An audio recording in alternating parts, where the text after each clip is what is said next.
I signed a letter saying AI could cause human extinction. I put my name alongside hundreds of the most brilliant researchers on the planet and declared that preventing AI from wiping out humanity should rank alongside stopping pandemics and nuclear war. I walked into Congress and told lawmakers that artificial intelligence needs urgent regulation before it spirals beyond our control. I compared what we're building to the Manhattan Project, and yet here I am spending billions of dollars every single month to push AI development faster than anyone else on Earth. Let me explain why that makes perfect sense, and let me explain why it should absolutely terrify you. My name is Sam Altman, and I run OpenAI, the most valuable artificial intelligence company in human history. We created ChatGPT. We pioneered the technology that has captured the imagination of the entire world. And I have spent years warning everyone who would listen that artificial intelligence represents an existential threat to our species. People ask me all the time how I reconcile these two positions. How can I believe that AI might destroy humanity while simultaneously racing to build it? The answer is complicated. The answer is uncomfortable. And today, I want to lay it all out for you. I want to tell you exactly what I see coming. I want to explain why my own company has become unstable. I want to walk you through the financial reality that threatens to bring OpenAI crashing down. I want to share my predictions about superintelligence and when I believe it will arrive. And most importantly, I want to tell you what happens if we get this wrong. In May of 2023, I added my signature to a statement that changed everything. The Center for AI Safety released a single sentence that would echo around the world. That sentence read, "Mitigating the risk of extinction from AI should be a global priority alongside other societal scale risks, such as pandemics and nuclear war." Just one sentence, 22 words. But those 22 words carried the weight of the entire artificial intelligence research community behind them. Geoffrey Hinton signed it. He's called the godfather of AI because his work on neural networks made everything we're doing today possible. Demis Hassabis signed it. He runs Google DeepMind and has dedicated his life to cracking the code of artificial general intelligence. Dario Amodei signed it. He used to work for me at OpenAI before leaving to start Anthropic because he thought we weren't taking safety seriously enough. The people who actually built artificial intelligence, the people who understand its architecture better than anyone else alive, came together to deliver a unified message. AI could end us. And I meant every single word of that statement. I still mean it today. When Congress invited me to testify, I went to Washington with a mission. I sat before lawmakers and told them things they did not want to hear. I told them that sufficient oversight of AI development does not exist. I told them that regulation needs to happen now, not after something goes catastrophically wrong. I compared what we're building to the development of nuclear weapons. The Manhattan Project operated under extraordinary secrecy and government control because the scientists involved understood they were creating something that could reshape the world or destroy it. I told Congress that AI development has reached a similar inflection point.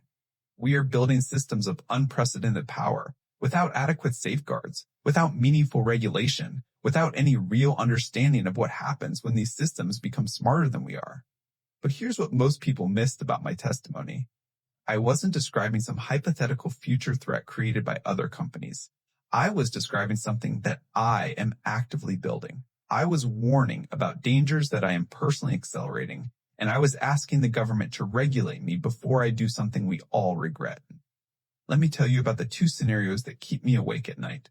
The first scenario involves a bad actor getting their hands on superintelligence before the rest of the world can defend itself. Imagine a hostile nation, a terrorist organization, or even a single brilliant individual with malicious intent managing to develop superintelligent AI before anyone else. Imagine what they could do with that power. They could design biological weapons that make COVID look like a mild cold. They could crash the entire global financial system with attacks so sophisticated that we wouldn't even understand how they happened. They could manipulate elections, destabilize governments, and reshape the geopolitical order according to their whims. They could hold the entire world hostage with threats we have no capacity to counter. And the terrifying reality is that once someone achieves superintelligence, the game is essentially over. You cannot compete with an intelligence that exceeds human capability by orders of magnitude. You cannot negotiate with someone who holds all the cards. You simply lose. The second scenario is more subtle, but equally disturbing. Even without bad actors, even if every single person involved in AI development has purely good intentions, society could still veer off course in ways we never intended and cannot reverse. As AI systems become more capable, we naturally delegate more decisions to them. We let them optimize our news feeds. recommend our purchases, route our traffic, manage our investments, diagnose our illnesses. Each individual delegation seems reasonable. Each individual system seems beneficial. But the cumulative effect is that humans gradually lose understanding of how things work and why. Our systems become opaque. The reasoning behind major decisions becomes incomprehensible to human minds. And, slowly, without anyone choosing it, without any villainous mastermind pulling strings, society drifts in directions that nobody selected and nobody can reverse. We wake up one day in a world shaped entirely by artificial intelligence, and we realize that we no longer understand the forces controlling our lives. That kind of quiet catastrophe frightens me almost as much as the dramatic Hollywood version. Now, I need to tell you about what has been happening inside OpenAI. I need to explain why the company I built has become unstable in ways that should concern everyone watching. In November of 2023, my own board of directors fired me. They released a statement saying that I had not been consistently candid in my communications with them and that they had lost confidence in my ability to lead the company. They gave almost no explanation. They provided almost no warning. One day I was running the most important AI company on the planet, and the next day I was out. For 5 days, everything I had spent years building hung in the balance. The technology, the research, the mission, the vision for beneficial AI, all of it threatened to collapse. And then something remarkable happened. Over 700 OpenAI employees signed a letter threatening to quit and follow me to Microsoft if the board did not reverse its decision. 700 people said they would rather abandon the company entirely than work there without me. The pressure became overwhelming. The board backed down. They brought me back. But here's what you need to understand. The cracks that formed during those 5 days never fully healed. The internal tensions that led to my firing never went away. They simply went underground, waiting to resurface.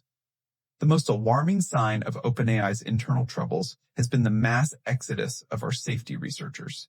These are the people whose job is to ensure that the AI systems we build actually remain under human control. These are the people responsible for making sure we don't accidentally create something that destroys us, and they have been leaving in droves. Let me start with Ilya Sutskever. Ilya was my co-founder. He was chief scientist at OpenAI. He understood our technology at a deeper level than almost anyone else alive, and he was the driving force behind the board's decision to fire me. Ilya believed that we were moving too fast. He believed that we were prioritizing product development over safety. He co-authored research papers warning about the risk of superintelligence causing human extinction. He understood the dangers better than anyone, and then, quietly, without fanfare, he left. The man who understood our existential risks better than perhaps anyone else on the planet decided he could no longer be part of what we were building. That should tell you something. Then there was John Lake. John ran our super alignment team. This was the team specifically dedicated to solving the most important problem in the history of AI research. How do we maintain control over systems that become smarter than we are? John had devoted his career to this question, and when he resigned, he did not go quietly. He posted publicly that safety culture and processes at OpenAI had taken a backseat to shiny products. He told our employees to learn to feel the AGI and to act with the gravitas appropriate for what they were doing. He was essentially saying that people inside OpenAI had stopped taking the dangers seriously, that we had become so focused on commercial success that we had forgotten why safety mattered in the first place. He was right. And I let him leave. The departures kept coming. Miles Brundage, who served as our advisor on AGI readiness, resigned and warned publicly that neither OpenAI nor any other AI lab is actually ready for artificial general intelligence. Stephen Adler, one of our safety leads, said he was terrified by the pace of AI development. Rosie Campbell, who headed our Policy Frontiers team, walked away. Over 20 researchers and executives quit in 2024 alone. Multiple co-founders left. More than half of our AGI safety team departed within months of each other. The people who were supposed to keep our technology from going off the rails decided, one after another, that they could no longer be part of what we were doing. When your safety experts flee in such numbers, that is not a sign of a healthy organization. That is a warning siren. Let me tell you about the super alignment team and how spectacularly that initiative failed. In July of 2023, I made a bold announcement. I declared that OpenAI would dedicate 20% of our computational resources to solving the alignment problem. This is the core challenge of advanced AI. How do you get a super intelligent system to actually do what humans want, rather than pursuing goals that might harm us? I said we would give ourselves 4 years to crack this problem. 4 years to solve the most important technical challenge in human history. I appointed Ilya Sutskever and Jan Lake as co-leads. I gave them resources, I gave them authority, I gave them a mandate, and within a single year, the entire initiative collapsed. Ilya left. Jan resigned in protest. The team no longer exists as an independent unit. The mission that I said was essential to the future of humanity failed before it even really started. We still have not solved alignment. We still do not know how to control superintelligent AI. And the team that was supposed to figure this out is gone. There is something even more disturbing that I need to address. Former employees filed complaints with the Securities and Exchange Commission about our practices. They revealed that OpenAI required employees to waive their whistleblower rights as a condition of receiving their equity. They exposed that we threatened to claw back millions of dollars in vested stock options if people criticized the company publicly after leaving. One researcher forfeited $1.7 million rather than sign a non-disparagement agreement. Think about that for a moment. Someone looked at the choice between staying silent and keeping nearly $2 million versus speaking out and losing everything, and they chose to speak out. When your safety researchers are willing to sacrifice that kind of money rather than be silenced, you need to ask yourself what they are so desperate to say. You need to ask yourself what is happening inside the organization that makes them feel speaking up is worth any price. Now let me explain something that goes to the very heart of what OpenAI was supposed to be. We founded this company in 2015 with a singular purpose: to build artificial intelligence for the benefit of all humanity, not for profit, not for shareholders, not for venture capitalists, for everyone. Elon Musk contributed over $40 million because we promised that OpenAI would be different from every other technology company. We told our early investors to view their contributions in the spirit of a donation. We structured everything around a nonprofit that would maintain ultimate control over the technology no matter what. The charter we wrote was explicit. If some other organization was close to building safe AGI before us, we would help them rather than compete. The mission was always supposed to come first. But somewhere along the way, things started to shift. In 2019, I created what I called a capped profit subsidiary. I told everyone this was necessary to attract the talent and the computing resources we needed to compete.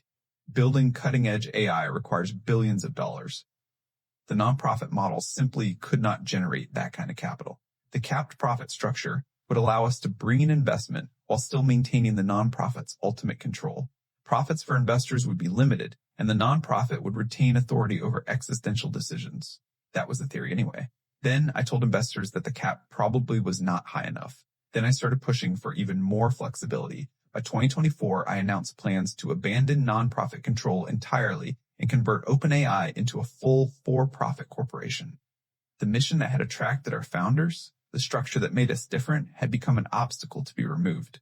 The backlash caught me off guard. Former employees wrote letters demanding that we stop. Nobel Prize-winning scientists spoke out against the restructuring. Nonprofit organizations filed formal objections. The Attorneys General of California and Delaware launched investigations into whether we were violating our charitable purpose. And then Elon Musk sued us. Elon had been there at the beginning. He had funded our early work. He had believed in our mission. And now he was taking us to court to block what he called a fundamental betrayal of everything OpenAI was supposed to represent. For the first time in my tenure as CEO, I had to back down. In May 2025, I announced that the nonprofit would retain control, but the for-profit arm became a public benefit corporation with our nonprofit as a shareholder.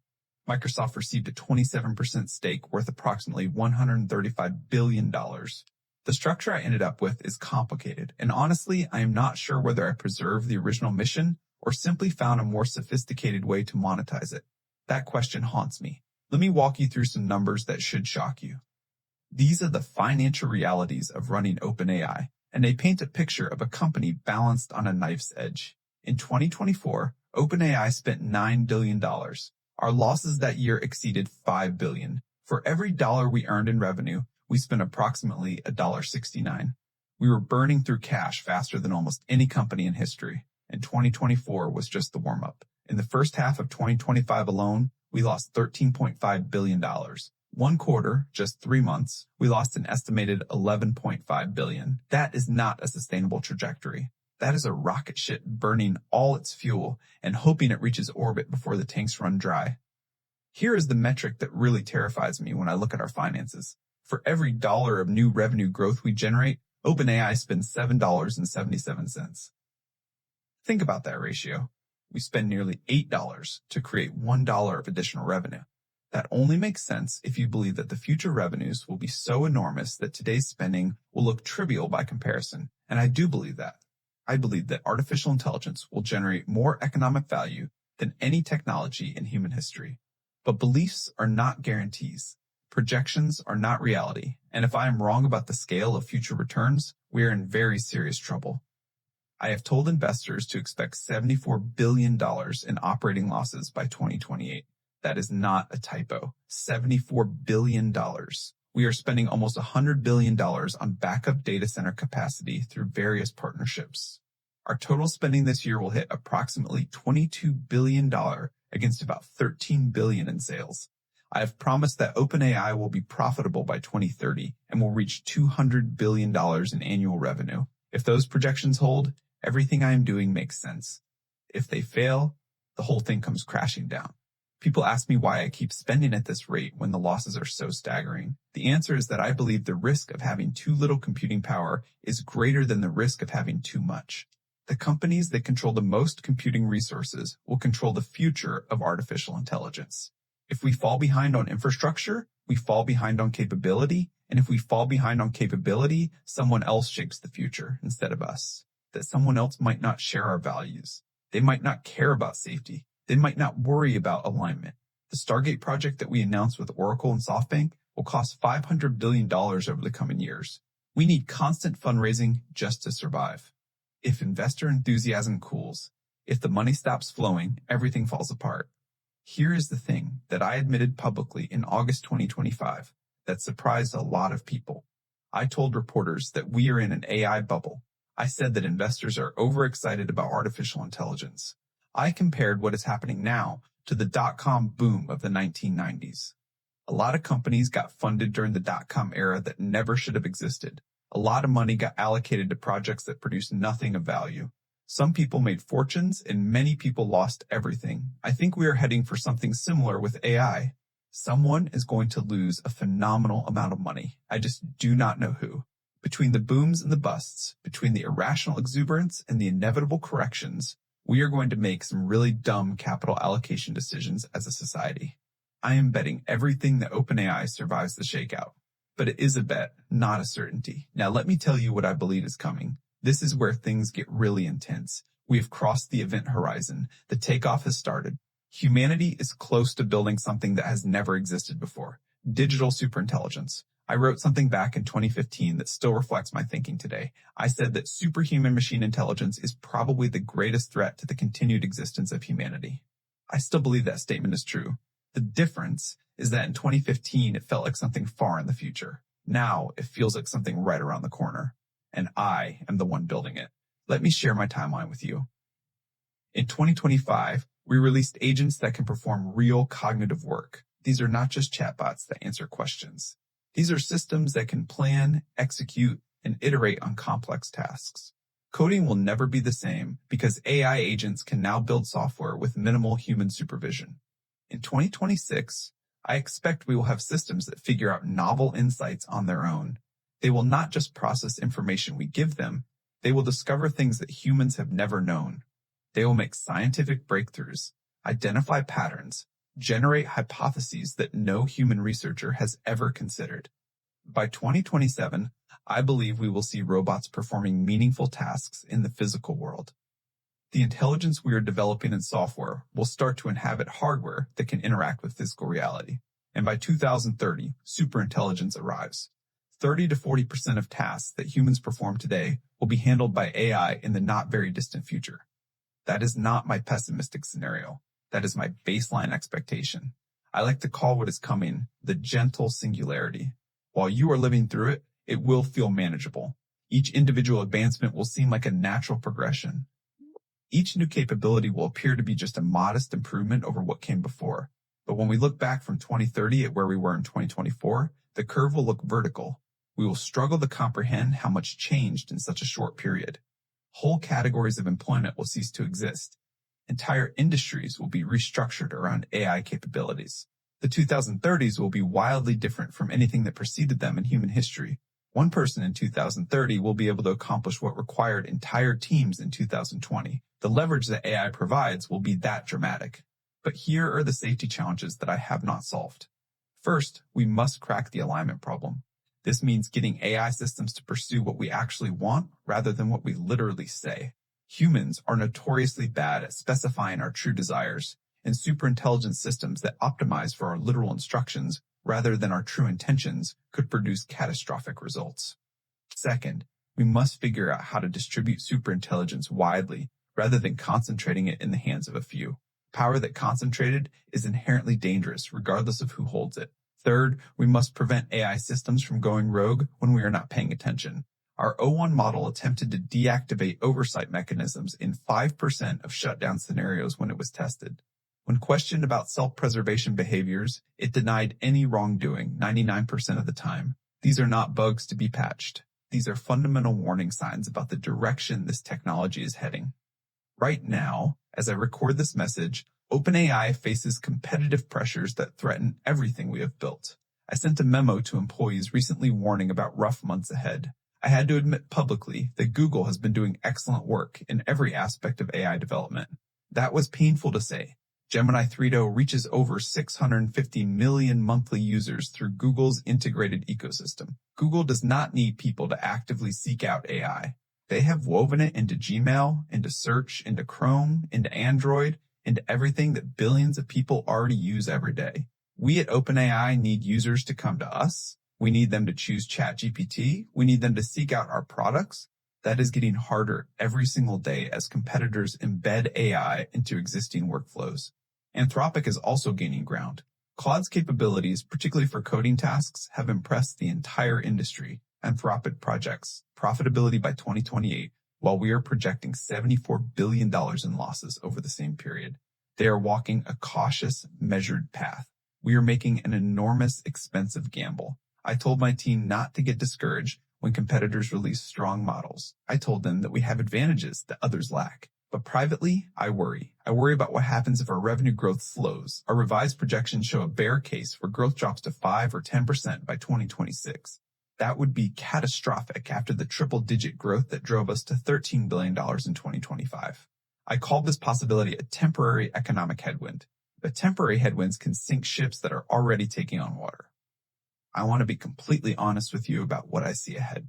AI security is probably a very undervalued field right now. The security problems that exist today are going to get really big as models become more capable.